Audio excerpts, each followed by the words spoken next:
Welcome to the South Mims U podcast, and in this episode we're going to talk about Donald Trump and prison.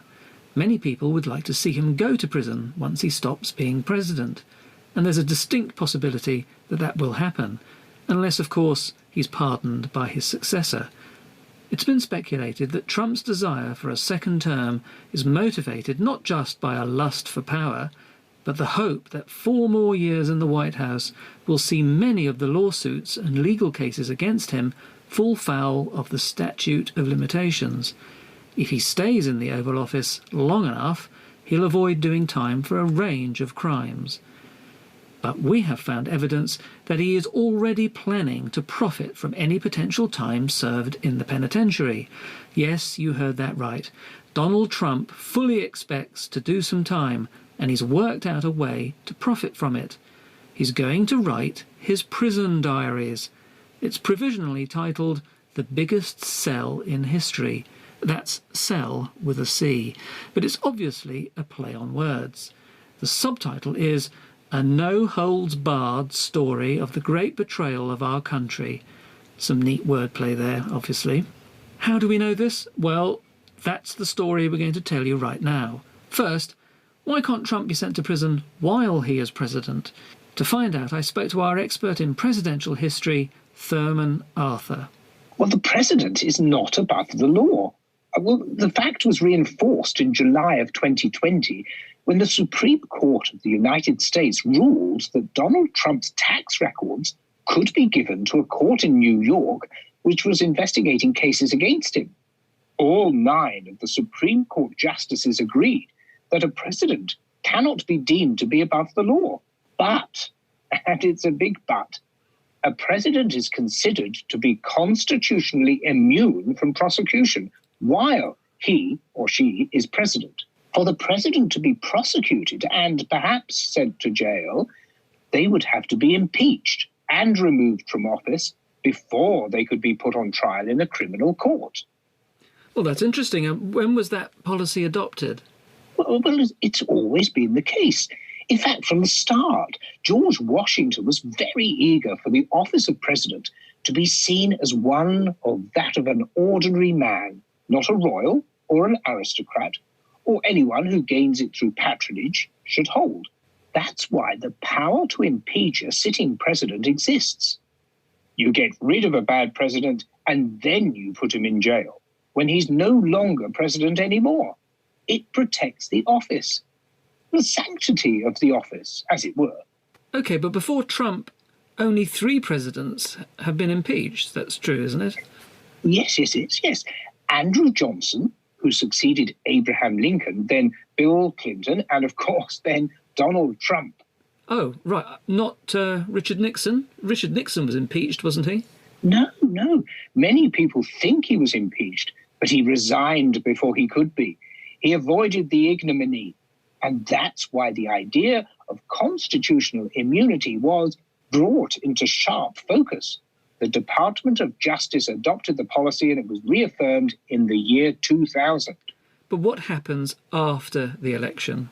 Well, nothing. You have a president-elect. The president is still president until January the 20th.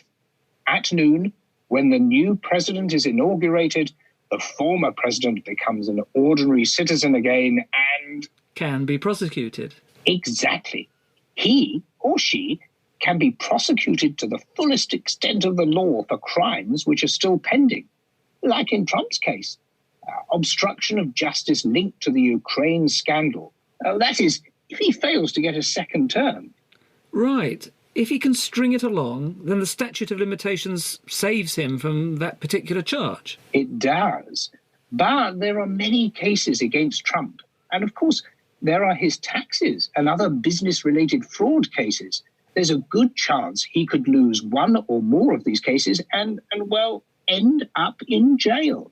Right. Well, thank you, Thurman. That's been fascinating. So, the chances are that Donald Trump will, at some point in the future, go to jail. Many people would like to see that happen.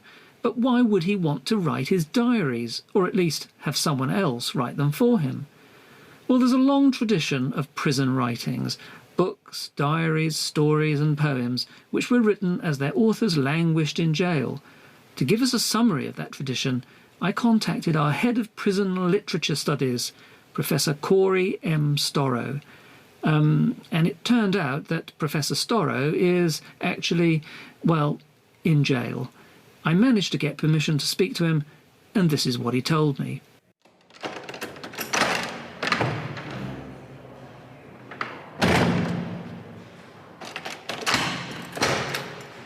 I was, of course, framed.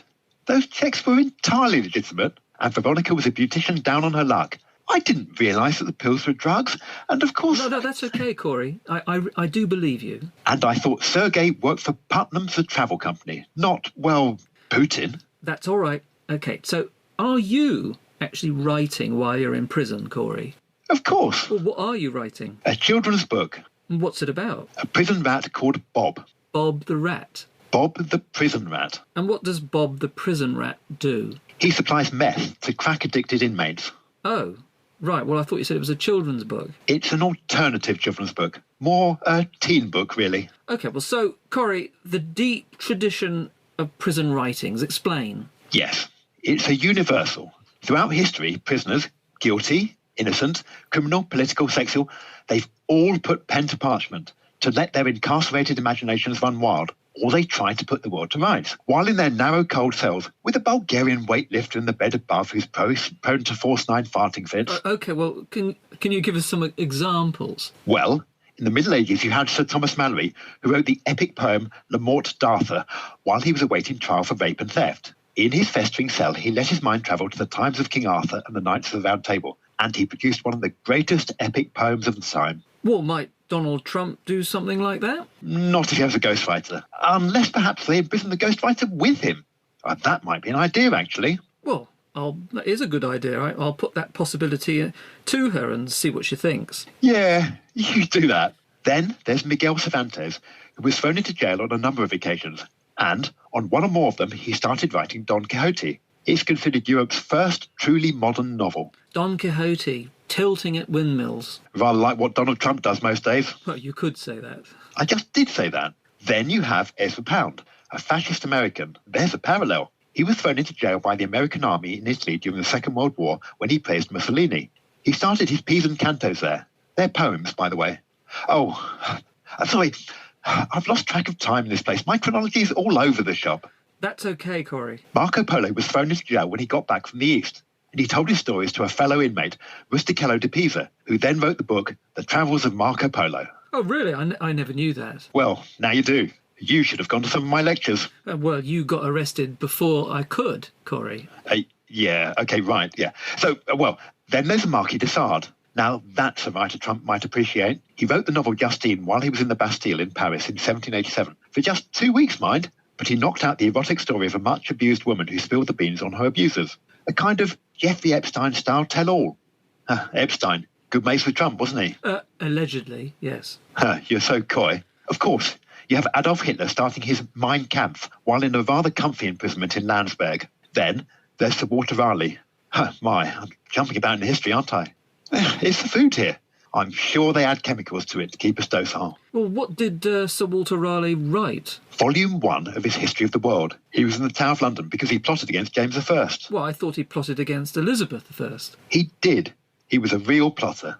Anyway, he spent 13 years behind bars. And how many volumes did he write? He planned 5, but he only wrote 1. What happened? He was executed in 1618. OK, right. Then you have Oscar Wilde. He was thrown into jail for perversion. So he wrote some pretty famous stuff, namely De Profundis. And The Ballad of Renwick Gaol? He wrote that in exile about being in prison. Oh, I see. Political prison writings include those of Antonio Gramsci, famous lefty. Trump wouldn't like him. And Nelson Mandela, who wrote Conversations with Myself. And Martin Luther King, who wrote Letters from Birmingham Jail, which includes a quote I think is apt. Injustice anywhere is a threat to justice everywhere. Tell that to Trump. Indeed. So, Corey, do you think that Trump's Prison Diaries will be worth reading? Depends. They'll be all about him. The best prison writing is all about the world, about the other inmates, about life and philosophy, and how to make the world a better place, or at least to give the reader an insight into an experience the vast majority of them will never have. So, in short, no, they won't be worth reading. Unless, of course, the ghostwriter turns out to be a literary genius. If he does, everyone will know it's not Trump. Right. Well, Corey Storrow, thank you very much for your time. That's all I have, mate. Time. Oh, time for lights out. Cheers. Cheers, Corey. So, the tradition of political writing is a long and complex one. Maybe that's why Donald Trump is preparing to join it. It's an opportunity to profit from the possibility of incarceration. He will, of course, make political capital from it. But why not also make actual capital, cash, by selling books to the faithful? For it is only his faithful supporters who will pay inflated prices for what will probably be a thin and inane book. Well, that's what you'd think. But as we discovered, the truth is, as the cliché goes, stranger than fiction. To help me explain, we have our world-famous robotic lecturer in the studio.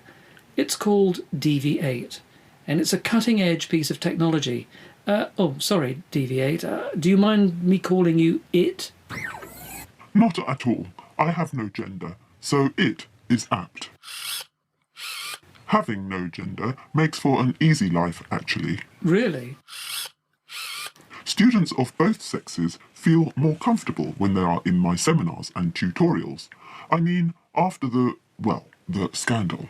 Yes, we are contractually bound not to talk of the scandal. Corey Storrow is a fine academic, but troubled. Indeed. So, how did we manage to get this story about Donald Trump's putative prison diaries? Well, they are not quite putative yet. Putative being something that is reputed to be in existence. They are not in existence yet. Not wholly, anyway. They are still being brought into existence. They are nascent. Right, yes. Let's be precise. I am programmed to be precise. Indeed you are. I was scanning the university's entire email system for any breaches of etiquette or social policy. You do that? I do, twice a day. A university has to be careful.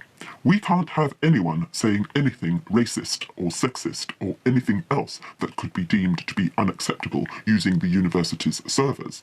So I scan every word that's written. Amazing. I mean, how long does that take you? 3.6 seconds. Oh, right. And, are you okay, DV8? I just did it then. I think we need to talk to our lecturer in ethics about his obsession with... I'd better not say. Okay. So in one of these scans, I discovered that there had been contact between one of our academics and someone in Trump Tower, New York City. It was made through a seemingly innocuous golfing magazine and golf supplies store somewhere in Ohio. Golf. Yes, golf. Mr. Trump's favourite pastime. Explain. We have a professor of golf studies here at South Mims. Indeed. And golf studies are becoming ever more popular. It is. But it turns out that the funding for the course comes via various intermediaries, some of them Russian, from one of the Trump organisation's many businesses.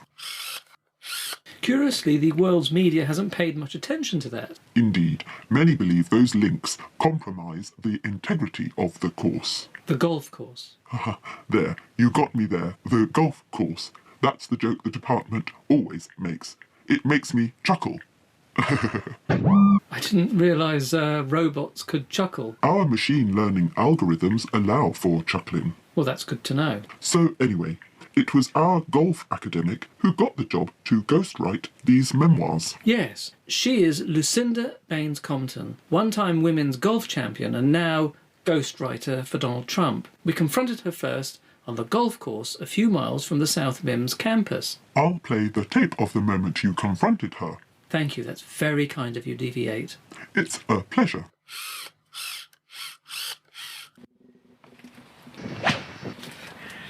Miss Baines-Compton? Hold on, just got this last part. Could you wait? Oh, okay. There, perfect. Good part. Thank you. And you are? I'd like to talk to you about Donald Trump's Prison Diaries. What? No, that's ludicrous. I have to... Is that the time? I have a lecture in the history of bunkers in 5 minutes. Sorry. Miss Baines-Compton, we have proof that you are ghostwriting Donald Trump's prison memoirs. I'm sorry, I have to dash. She ran back to the clubhouse, but later that afternoon I caught up with her at the Golf Studies faculty building, which happens to be at the bar at the local golf club. Oh, you again? Look, I don't know what kind of joke this is, but I have a faculty meeting and... But we have proof that you've been hired via various intermediaries to ghostwrite Trump's prison diaries. Oh, that's ludicrous. He's not in prison yet. I mean, he's not in prison, and probably won't be. And why would they want me to write them? I'm a golf academic, not a writer. But, Miss Baines-Compton, we know that you are a writer. Oh, this is ridiculous. You are you not, Molly Marnier, author of 18 erotic novels available via Amazon? What? Who told you that? Are you or are you not? Well, I am. And after Ivanka Trump read a particular passage in She Always Wanted It on the Fairway, a novel about a passionate affair between a tycoon's daughter and a has-been golf master, she recommended you to her father. Oh, God. You can't hide the truth, Miss Baines-Compton. Oh, God. Lucinda Baines-Compton finally agreed to talk after some intense negotiations. Aided by the evidence I'd compiled from her secret emails, which were stored on Ivanka's private server. Lucinda might be good at golf, but she's no good at cybersecurity. She spoke to me frankly the day after we confronted her. It came out of the blue. I mean, I get, fan mail, comments and reviews on Amazon, messages on my website, and tweets, of course.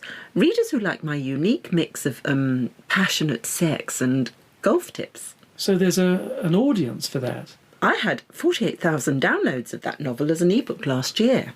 Oh, right. Oh, well, that's amazing. So I thought it was a joke when Ivanka got in touch. She said something about how she loved the part where my heroine, Tanya Banya... Tanya Banya? Oh, my readers love names like that. Anyway, when Tanya loses her virginity in the bunker by the 9th hole to Sheridan Shields, the ageing golf master with a super-intelligent prosthetic leg after being wounded in Iraq... No, let's focus on the Trump story, shall we? OK, Tanya says something about her father's prison diaries and how they could hold the secret to the loss of Sheridan's billions in a Wall Street scam. Oh, I see how Ivanka might empathise, right?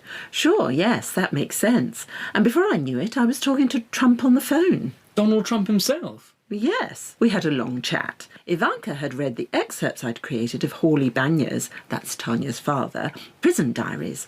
Trump said, "Can we just use them as they are?" I said, "Wouldn't it be best if we wrote them so they sounded like you wrote them?" And he agreed to that. Said I was a genius. And before I knew it, I had a contract. Just like that? Just like that. And you started writing? I did. But he's not in prison. Well, that's what I said. They told me, his people told me, it didn't matter.